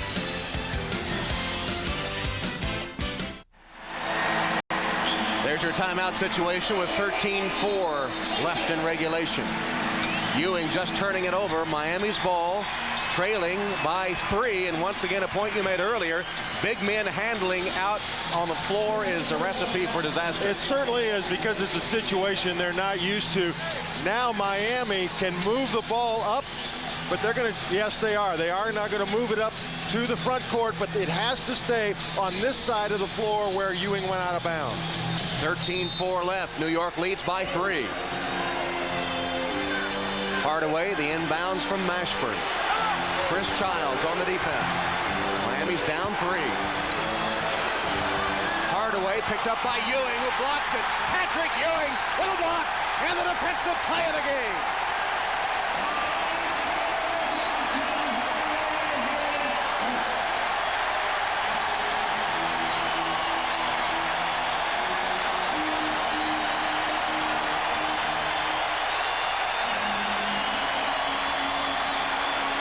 Good play because Ewing knows that they're going to try to get the ball off of his screen at the top of the floor, and he runs over. He knows Hardaway's the only player that's going to take that shot in that situation, and that closes it out right there. Well, we talked about big men handling the ball out on the floor. That time, the big man was out on the floor for defensive purposes and made a game-saving play. That'll do it. The teacher, Patrick Ewing, with a schoolbook, textbook play, blocking the attempted tying shot and saving the game for the New York Knicks. 25 points, 11 rebounds for Patrick Ewing as the New York Knicks take a 2-1 lead in the series with the Miami Heat. Let's go to Paul Sunderland, who is with Patrick Ewing. Paul? This one was in doubt till the very end. Talk about the last timeout before the defensive stand and your block on Timmy. Well, I was kind of upset that the fact that I turned the ball over. We wanted to hold it to about 6 seconds and for me to go one-on-one. They did a pretty good job of forcing me out, but I was able to redeem myself by getting that big block. Series is going to be like this back and forth. And speaking of back and forth, you come back right again tomorrow and play. How about you physically coming back so quickly? Well, I feel fine. You know, that's the way that it is. That's the way that the schedule is, so that I have to step up, suck it up, and get the job done. All right, congratulations to you on the big win and the block. Let's go back to Tom. All right, Paul, and so the final score is New York 77, Miami 73, as the Knicks take a 2-1 lead in the series, coming to Game 4 tomorrow night. For Dan Issel and Paul Sunderland, Tom Hammond saying so long from New York. Now let's go to the Houston-Seattle game and join Greg Gumbel.